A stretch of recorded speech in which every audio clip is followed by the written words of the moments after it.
तो लीजिए शुरू करता हूँ आलाप के पाठ से। आलाप। शहर की उस अभ्रांत कॉलोनी में पार्क के ठीक सामने आम के पेड़ों से घिरा एक सुंदर सा मकान है। वही देवाशीष जोशी का घर है। देवाशीष के पिता ने उसे बड़े प्यार से बनवाया था कि रिटायरमेंट के बाद खुद शांति से रह सकें और अपने बाद देवाशीष के लिए भी कुछ तो छोड़ जाएं। हालांकि उसे बनाने में उन्हें काफ़ी संघर्ष करना पड़ा था। उन्होंने अपना पूरा जीवन बड़ी ईमानदारी से गुजारा था और इसलिए रिटायरमेंट के समय उनके आर्थिक साधन बहुत सीमित थे।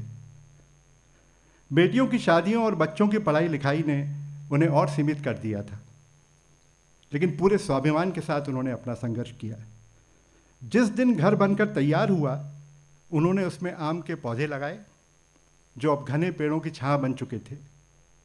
देवाशीष को लगता था जैसे पिता का आशीष ही उन पेड़ों की घनी छाया के रूप में उस पर छाया हुआ है। उस घर के साथ एक और मूल्यवान चीज़ देवाशीष के हाथ लगी। वो थी पिता का पुस्तकालय। भारतेंदु से लेकर प्रेमचंद तक, मैथिली शरण से लेकर निराला तक, Bankim, Sharad, Tagore, Dickens, Hemingway, Somerset Maugham, story of mankind से लेकर story of science, David Copperfield से लेकर एलिस इन वंडरलैंड, ढेरों किताबें थीं जो एक तिलस्म की तरह उसके पर खुलती थीं और ज्ञान के प्रकाश की तरह उसके दिल में फैलती जाती थीं। देवाशीष ने पहले ही उन किताबों को अपना दोस्त बना लिया था। लेकिन साहित्य से भी ज़्यादा मूल्यवान था संगीत, जिसने पिता के माध्यम से उसके जीवन में प्रवेश किया। आज देवाशीष जोशी की पहचान एक संगीतकार के रूप में है, एक जलतरंग वादक और संगीत के गहन अध्येता के रूप में। ये कथा उसके उसी जीवन संगीत के बारे में है। तो संगीत एवं पुस्तकों के प्रेमी देवाशीष जोशी उस दिन सुबह जब अपने घर की बालकनी में बैठे तो उन्हें बहुत ही तीव्रता के साथ अपने संगीत शिक्षक अत्रे गुरुजी और अपने पिता देवदत्त जोशी की याद आई।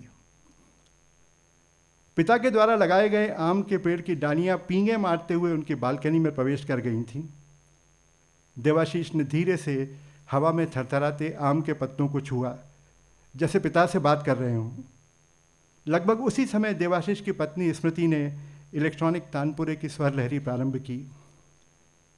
षडज और पंचम के स्वर जीवन के आधार स्वरों की तरह देवाशीष के कानों में गूंजने लगे और उनके बीच से उभरी गांधार की बारीक सी छाया, जिसे देवाशीष ने पहचान लिया। क्या यह संगीत ही नहीं था जिसने देवाशीष का जीवन संवारा? क्या यह संगीत ही नहीं था जो अंतर्धारा की तरह उसके मन में बहता रहा और फिर भी उसे जिसकी तलाश रही?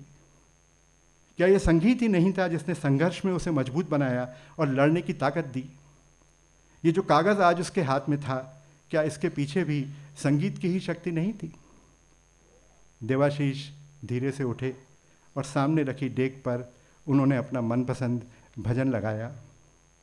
मन तरपत हरिदर्शन को आज, मोहम्मद रफ़ी का गाया, नौशाद के संगीत से सजा वो भजन।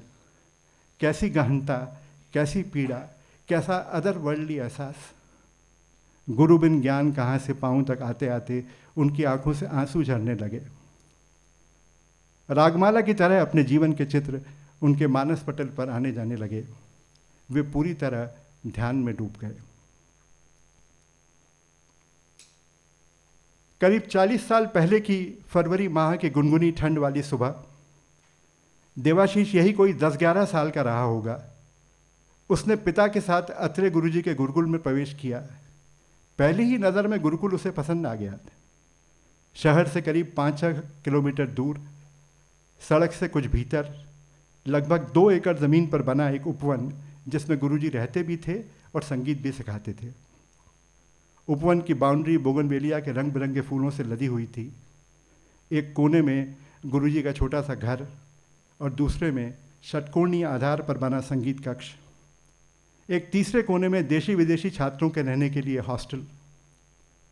मुख्य द्वार से प्रवेश करने पर फूलों की क्यारियों और बॉटल पाम के वृक्षों से होकर गुजरते हुए वे गुरुकुल के बीचों बीच बने गुलाब के फूलों से घिरे एक गोलाकार मंडप तक पहुंचे, जिसके खंभों पर चमेली की बेल मुस्कुरा रही थी और जो मंडप की छत पर पहुंचते पहुंचते पूरी तरह खिलखिलाने लगती थी। उसके आगे अमराई थी, जिसके बीच षटकोणीय आधार पर बना संगीत कक्ष था। आम और अमरूद के पेड़ इधर उधर ठिठके हुए खड़े थे और बौर की खुशबू पूरे प्रांगण में बिखरी थी। पिता ने वहीं बैठे एक छात्र से पूछा, अत्रे गुरुजी अभी घर में ही हैं? वो कोने वाला मकान है। पिता अत्रे गुरुजी को पहले से पहचानते थे, पर देवाशीष ने उन्हें पहली बार देखा। वे घर के सामने वाले खुले बरामदे में बैठे थे। सफ़ेद झक कुर्ता पजामा, चेहरे से तेज बरसता हुआ, नुकीली नाक और उन्नत माथा, घुंघराले बाल और माथे पर झूल कर गिरती हुई लट, मुख पर एक बहुत मीठी सी मुस्कान। उन्होंने स्वागत करते हुए कहा, नमस्कार जोशी जी, आइए। गुरुकुल का सौभाग्य कि आप पधारे। अपने काम से आया हूँ गुरुजी। अत्रे गुरुजी ने देवाशीष की तरफ देखकर कहा, आपका बेटा है? जी, इसे संगीत सिखाना है आपके गुरुकुल में। ये तो बहुत अच्छी बात है, पर इससे भी तो पूछना पड़ेगा। क्यों बेटे, क्या नाम है तुम्हारा? जी देवाशीष। वाह वाह वाह, देवताओं का आशीष तो तुम्हारे ऊपर पहले से ही है। संगीत सीखोगे? देवाशीष ने कुछ कुछ अनिश्चितता के साथ हामी भरी। जी सीखना चाहता हूँ। ऐसे नहीं, पक्का निश्चय करके बताओ। अगर पक्का मन बनाओगे तो ज़रूर सीख लोगे। अब देवाशीष ने दृढ़ता से कहा, जी सीखूंगा। अत्रे गुरुजी और पिताजी दोनों मंद मंद मुस्कुराए। पिता ने कहा था, लड़का जिद्दी है गुरुजी, जो ठान लेता है वो करता ही है। बहुत बढ़िया, तो अब ये मेरी परीक्षा है कि मैं इसे संगीत की ओर प्रवृत्त करूं। वैसे संगीत चीज़ ही ऐसी है, अगर मन लग गया तो जीवन भर लगा रहता है। तो ठीक है, इसे आपको सौंपता हूं। अत्रे गुरुजी ने देवाशीष के सिर पर हाथ रखा। उसने झुककर उनके पैर छुए। अब अत्रे गुरुजी उठे और बोले, आइए आपको अपना गुरुकुल दिखाता हूं। देवाशीष और उसके पिता फूलों की क्यारियों के बीच से होते हुए संगीत कक्ष तक पहुंचे। संगीत कक्ष षटकोणीय आधार पर बना था और उसमें किसी भी पक्ष से प्रवेश किया जा सकता था। नीचे कोटा स्टोन के साफ सुथरे फर्श से सजा बड़ा सा हॉल था, जिसके मुख्य प्रवेश द्वार के ठीक सामने सरस्वती जी की प्रतिमा विद्यमान थी और एक कोने में गणेश जी बैठे हुए थे। सरस्वती प्रतिमा के पास ही एक छोटा सा तख्त और नीचे बिछी सुंदर सी दरी, जिस पर कुछ छात्र बैठे थे। कक्ष के कोने में प्रसिद्ध संगीतकारों की एक छोटी सी फोटो प्रदर्शनी और दूसरे कोने में करीनी से सजे कुछ सितार और अन्य संगीत वाद्य। एक तीसरे कोने में किताबों की लाइब्रेरी, जिसमें संगीत के क्लासिक्स जैसे संगीत रत्नाकर सजे हुए थे। पूरे हॉल में अगरबत्ती की भीनी भीनी खुशबू थी, जो एक पवित्र सा वातावरण रच रही थी। वहाँ एक अद्भुत शांति थी, जिससे सिर्फ संगीत की ध्वनियाँ सुनी जा सकती थीं। अब वे ऊपरी मंजिल पर आए, जहाँ 6 अलग अलग कक्ष बने हुए थे। प्रत्येक कक्ष का नाम किसी न किसी राग के ऊपर था। आसावरी, बिहाग, मल्हार, काफ़ी, मालकौंस और भैरवी। हर कक्ष में छात्र छात्राएं गायन या किसी वाद्य का रियाज कर रहे थे, कहीं एकल, कहीं सम्मिलित स्वर में। देवाशीष को लगा कोई चुंबकीय शक्ति है जो उसे संगीत की ओर खींच रही है। बाहर आते हुए अत्रे गुरुजी ने पिता से पूछा, जोशी जी कैसा लगा आपको हमारा गुरुकुल? बहुत सुंदर। अच्छा देवाशीष, अब तुम बताओ क्या सीखना चाहोगे? देवाशीष को सितार मीठा और सुंदर वाद्य लगता था। उन दिनों अखबारों में पंडित रविशंकर की बहुत धूम भी थी और देश विदेश में उनके द्वारा भारतीय संगीत के झंडे गाड़े जा रहे थे।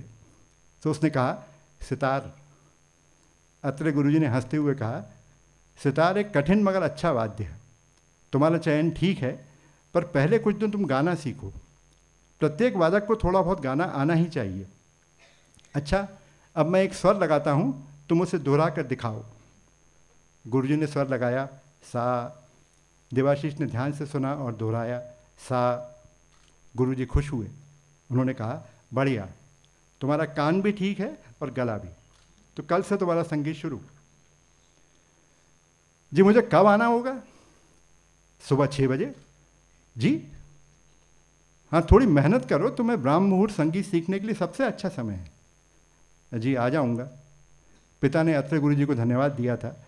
उत्साह और उम्मीद से भरा देवाशीष अपने घर लौटा।